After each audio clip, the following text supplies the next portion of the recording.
さあ本日はですね、耳に挟むだけのオープンイヤーイヤホン、スルーフリークリップ C10 をレビューしていきます。ここ最近、ながら聞き用のオープンイヤーイヤホンって一気に増えてきていますよね。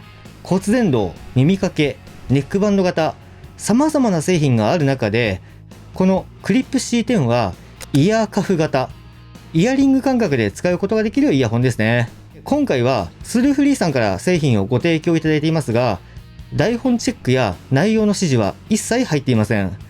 僕の動画ではいつも通り、いいところや気になる部分も正直にお話ししていきます。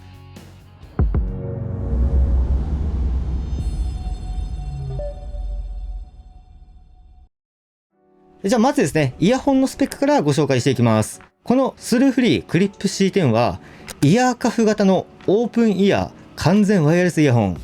耳の穴に入れず、耳の縁に挟んで使うタイプになります。12mm のデュアルマグネットドライバーを搭載。そして接続方式は Bluetooth 5.4 接続に対応しています。SBC AAC にも対応。重量は約 5g で、ケース込みだとおよそ 40g 台。バッテリーについてはイヤホン単体で最大8時間。こちらの充電ケース込みだと最大28時間の再生に対応しています。急速充電にも対応していて、約10分間の充電でおよそ 1.5 時間使うことができます。防水性能は IPX5 相当。他にもマルチポイント、低遅延ゲームモード、AI ノイズリダクション付きのマイクが搭載しています。で、こちらのイヤホンはですね、専用アプリスルーフリーにも対応しています。アプリと接続することによって EQ などの設定を自分好みにカスタマイズしていくことができます。で、このスペックだけ見ると1万円クラスのことしてないっていう風な感じのスペック感なんですよね。この価格でこれくらいのスペックを搭載しているのはマジですごいです。はい。で、この製品の大きな特徴は2つ。1つ目は装着感ですね。この耳を塞がない超軽量 TPU クリップにより、ずっとつけていても耳が楽です。はい。そして2つ目はアプリとの連動ですね。実際にこのイヤホンとアプリを接続することによって、こんな感じの設定を行うことができます。この価格帯にしては、こんなにできるんだっていう感じですよね。マジでやばいです。じゃあ早速ですね、開封していきます。箱を開けますと、本体一式はこんな感じです。イヤホン本体と充電ケース、USB-C ケーブルとマニュアル類ですね。はい。で、こちらがですね、充電ケースですね。めちゃくちゃ小さいです。このサイズ感なので、ポケットに入れてもそこまで邪魔にはなりにくい厚みですね。充電ケースの質感はマット寄りのプラスチック筐体で、高級感バチバチっていうよりは軽量でガシガシ使える系ですね。じゃあ早速ですね、中の方を開けていきたいと思います。中身はこんな感じです。クリップ型のイヤホン本体が2つですね、入っています。実際のイヤホンはこんな感じですね。めちゃくちゃ小さいです。このサイズ感にこんだけスペックを詰め込んできたかみたいな感じなんですけど、12mm ドライバーが入っているスピーカー部分が丸くて、そこから U 字にカーブしたクリップが伸びているようなデザインですね。ロゴ周りもそこまで主張が強くなくて、耳に装着した際にイヤリングっぽく見えるくらいの外観になっています。はい。で、こちらのイヤホンはですね、ブラック一色展開になっていて、シンプルで浮かないデザイン。男女どちらでも使いやすい。これは人にもよるかもしれませんが、職場でもギリギリセーフかなっていう感じのイヤホンになっています。はい。じゃあ実際に装着していきます。装着のコツはこんな感じです。最初の数回はちょっと違和感があるかもしれませんが、2、3回付け外しすると、だいたい自分のベストポジションが見つかると思います。で、このクリップ C10 が面白いのは、本体側に L、R の刻印がなくて、ケースに装着した時点で左右が自動的に切り替わります。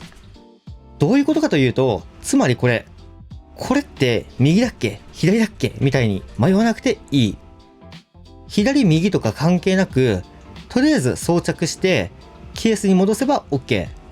地味かもしれませんけども、こういう細かい部分が個人的にはめちゃくちゃいい部分だと感じています。では実際にですね、長時間装着してみた感想としてはこんな感じです。この組み合わせのおかげで 2、3時間つけっぱなしでも耳が痛くなりにくいです。実際に動画編集していても、そういえば装着したままだったってくらいのレベル。で、僕はですね、こんな感じでサングラスとマスクをつけているんですけど、この状態でもイヤホンと干渉しにくくて、装着感も結構いいです。で、このイヤホンっていうのは耳を挟む構造になっていますので、ウォーキングや家事、軽い筋トレくらいであれば全然落ちることはないと思います。この耳の形っていうのは本当に個人差がありますので、人によってはちょっとずれやすかったり、挟む感じが気になるっていう人もいるかもしれません。はい、で次にですね、操作感接続方式です。クリップ C10 は物理ボタンが採用されています。これがですね、個人的には結構高評価です。タッチ式だと付け外しのたびに5タッチしたりとか、この長い紙に当たって勝手に音楽が止まってしまったみたいなこともあるかと思いますけども、クリップ C10 は物理ボタン方式ということで、押した分だけちゃんと反応します。この部分もなかなか操作感としては安心だと思います。で、実際にこのイヤホンを使ってみた感想としては、このイヤホン本体側で音量調整ができるのがめちゃくちゃ良くて、いちいちスマートフォンを出さなくても完結できるのはめちゃくちゃ嬉しい部分です。このイヤホンとの接続ペアリングは、初回はケースのボタン長押しでペアリングモード、あとはスマートフォンやパソコン側でこちらのスルーフリークリップ C10 を選ぶだけで、このイヤホンはですね Bluetooth 5.4 接続に対応しています。一般的な 5.3 世代よりも安定性や通信距離が少し向上しています。で、実際はですねワンフロア分くらい離れていても音が切れにくかったり、家の中をうろうろしていてもブツブツ消えることが少ないという風な印象でした。はい、では続いてはですね、専用アプリスルーフリーですね。この部分がクリップ C10 の本領発揮と言ってもいいぐらい重要です。はい、でこの専用アプリでできることはざっくりとこんな感じです。EQ やダイナミック EQ のオンオフ、ゲームモード、ムービーモードの切り替え、イヤホンのボタン操作のカスタマイズ、他にもですね、こんな感じで様々な機能が搭載されています。EQ のプリセットはこんな感じです。このプリセットを使ってもいいんですけど、そこからさらに自分で細かく EQ カーブをいじることもできます。アダプティブ EQ は聴力テストみたいに様々な音を聞いて自分の聞こえ方に合わせた EQ を自動で作成してくれる機能です。で、ここがですね、一番やばいんですけど、ダイナミック EQ。ダイナミック EQ をオンにすることでぐっと低音域が上がります。で、しかも全体の音圧が1段階、いや2段階くらいアップしていきます。ここがですね、個人的にめちゃくちゃやばいなと思いました。正直ですね、このイヤホンの特性上、ながら聞きメインでもいいと思うんですけども、音楽を少しでもいい音で聞きたい人は、このダイナミック EQ は基本的にオンでいいと思います。はい、ではですね、実際の音質の話をしていきます。前提として、こちらのクリップ C10 は、オープンイヤーカフ型になっていますので、カナル型イヤホンと同じ密閉感のあるド迫力サウンドを求めると、ちょっと肩透かしすると思います。実際にどんな音質かっていうのを聞いた方が早いと思いますので、バーチャル視聴で聞いてみてください。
音の方はいかがでしたでしょうか。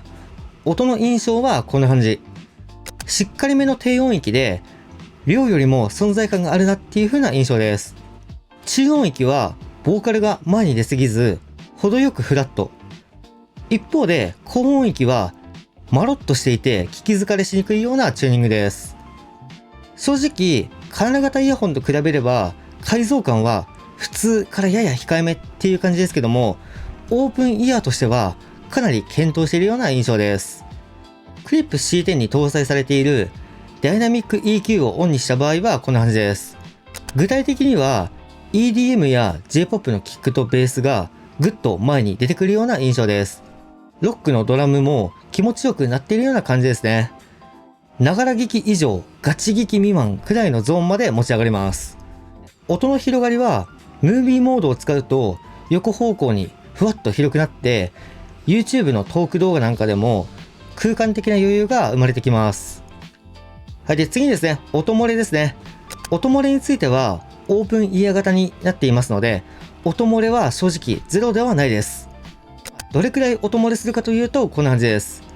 音量 30% くらいだと静かな部屋であればうっすら聞こえるかどうか、音量 50% くらいにした場合は曲名まではわからないけど歌ってるのはわかる感じのレベルですね。正直屋外であればほぼわからないと思いますけども、静かな場所であれば音量は低く設定しておくのがおすすめです。じゃあこのイヤホンのマイク通話性能をチェックしていきます。ではこちらの音声はですね、スルーフリークリップ C10 の音声です。音質の方はいかがでしょうか。この現在の状況としてはこんな感じで、両耳にクリップ C10 を装着してイヤホンのマイクで録音をしている音声です。音質の方はいかがでしょうか。はい、じゃあ次にですね、僕の目の前にあるスピーカーから街中の雑音を流してみて、このイヤホンのノイズキャンセルの効果を実験してみます。クリップ C10 の内蔵マイクの音声です。音質の方はいかがでしょうか。今の状況としては、目の前にあるスピーカーから街中の音声を流していって、このクリップ C10 で通話した際のノイズキャンセルの効果をテストしています。音質の方はいかがでしょうか。はい、では続いてバッテリーですね。バッテリーはイヤホン単体で最大8時間。このケース込みだと最大28時間ですね。そして10分間の急速充電でおよそ 1.5 時間、1時間半ですね。再生することができます。はい、で、実際の使用感としてもそこそこハードな条件で5、6時間は余裕で持つような感じでした。はい、で、このイヤホンケースの充電は裏面の USB Type-C のみで、ワイヤレス充電には非対応。正直この値段であればしょうがないかなっていう風な感じですね。はい、ではいい点と気になる点、どんな人におすすめかをお伝えして動画を締めたいと思います。いい点はこんな感じ。イヤーカフ型としてはトップクラスに軽くて楽で、このイヤホンの物理ボタンで誤操作はほぼゼロ。アプリのダイナミック EQ がめちゃくちゃ優秀。他にもですね、マルチポイント、ゲームモード、ムービーモードなど機能が豊富。はい、で最後はですね、お値段ですね。メーカーの定価では4000円台なんですけど、セールで3000円台になることもありまして、この機能が入ったイヤホンとしてはマジでコスパが高いと思います。はい、では一方で気になった点も正直にお伝えしていきます。気になった点はこんな感じ。マイク性能は仕事でガチ仕様には少し物足りない感じですね。音質はオープンイヤーとしては優秀。で、このイヤホンの仕組み上仕方がないとは思うんですけど、音漏れは環境によっては気になります。アプリの会員登録が必須。アプリの UI がちょっと見づらいっていう部分もありますね。この辺はですね、今後のファームウェアアップデートに期待です。